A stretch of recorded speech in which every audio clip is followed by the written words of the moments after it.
Stop sabotaging your dates. Are you accidentally sounding needy in English? Master the power of silence right now.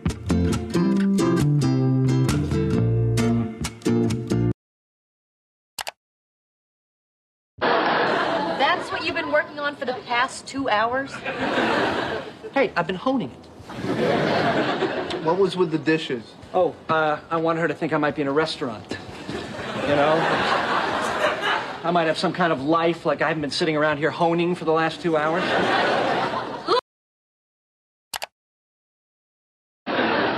Hey, I've been honing it. Honing.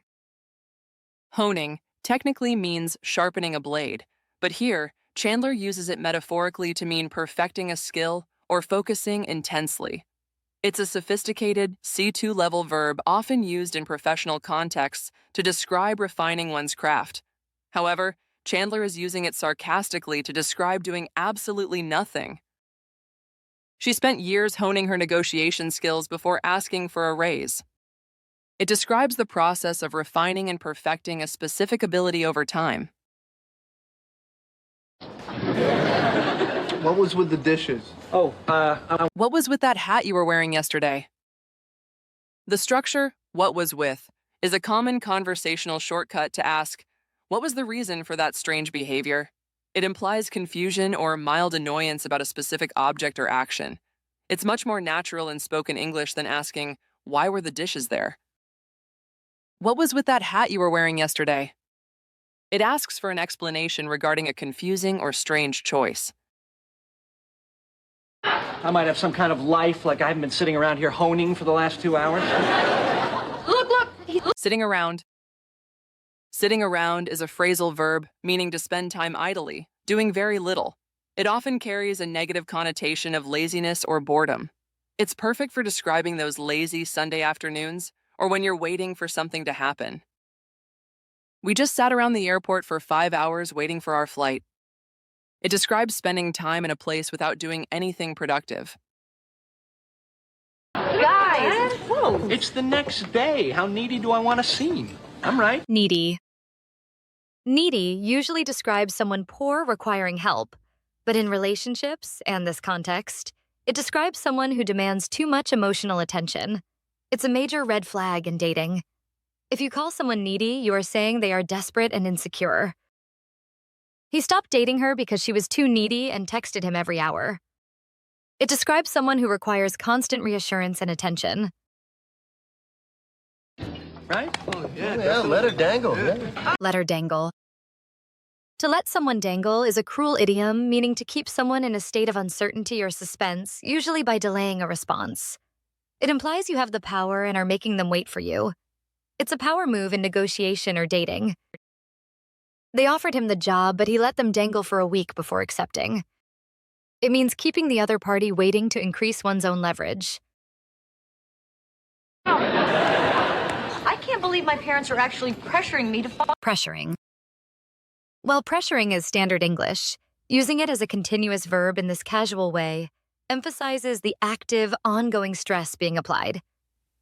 It means trying to force or strongly persuade someone to do something they might not want to do. Stop pressuring me to go to the party. I said no. It expresses annoyance at someone trying to force a decision.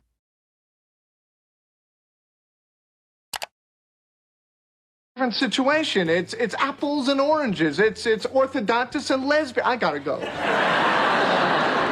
are you going? I just have to go, all right? Do I need a reason, huh? I mean, I have things to do with my life. I have a jam-packed schedule, and I am late for keeping up with it, okay?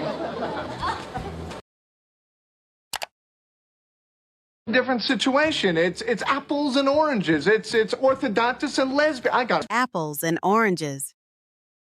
The idiom apples and oranges is the gold standard for saying two things are completely different and cannot be compared.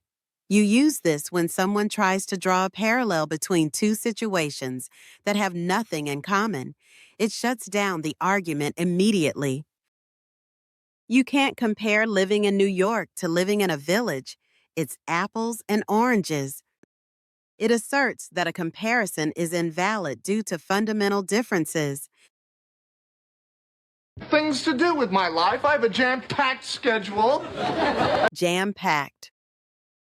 Jam-packed is a vivid adjective meaning extremely full or crowded. While you can say very busy, jam-packed emphasizes that there is absolutely no space left. It's often used for schedules, suitcases, or concert venues. My weekend is jam-packed with meetings and family events. It emphasizes a schedule that is completely full with no free time. Packed schedule, and I am late for keeping up with it, okay? Keeping up with. To keep up with means to move or progress at the same rate as something else. Ross is using it humorously here to say he is falling behind on his own life. It's essential for discussing trends, news, or busy lifestyles. It is impossible to keep up with all the new slang these days. It means staying current or maintaining the same pace as something changing.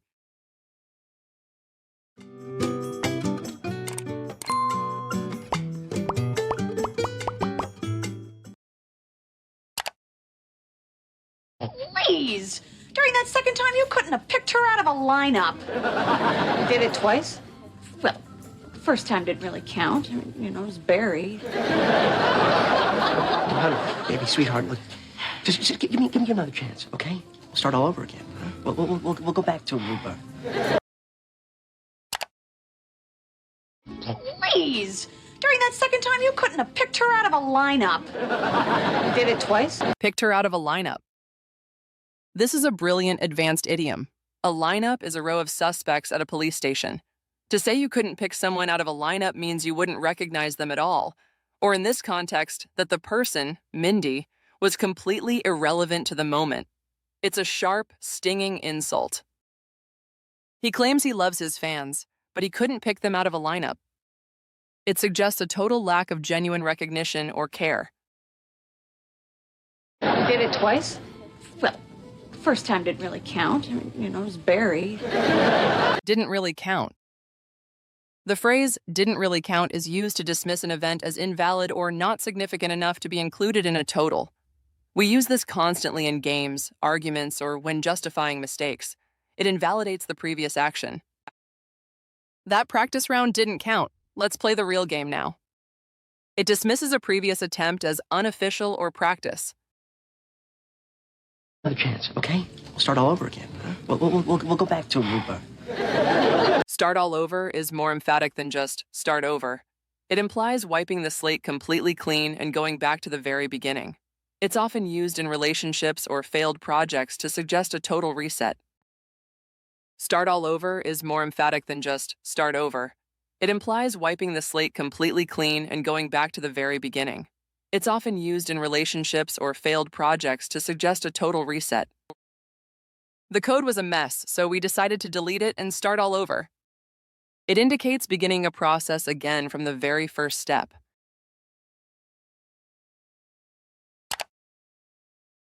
Mindy, the guy is the devil. He is Satan in a smock. Look, I know he's not perfect. But the truth is, at the end of the day, I say... Ouch. Mindy, the guy is the devil. He is Satan. Is the devil. Calling someone the devil is hyperbole, exaggeration. It doesn't mean they are literally evil spirits, but that they are morally corrupt, manipulative, or cruel. It's a dramatic way to warn a friend about a bad partner. Stay away from that boss. Everyone says he is the devil. It warns that a person is extremely difficult or malicious. Devil. He is Satan in a smock. Satan in a smock. This is a creative, impromptu metaphor. A smock is the loose coat doctors or artists wear. Rachel is creatively calling him evil, Satan, disguised in professional medical clothing. You can adapt this structure. He is villain in a uniform to make funny insults. My math teacher is basically Dracula in a cardigan. It humorously compares a mundane professional to a monster. But the truth is, at the end of the day, I still. At the end of the day, family is more important than money. At the end of the day, family is more important than money. At the end of the day, family is more important than money. It introduces the final, most significant conclusion of a thought.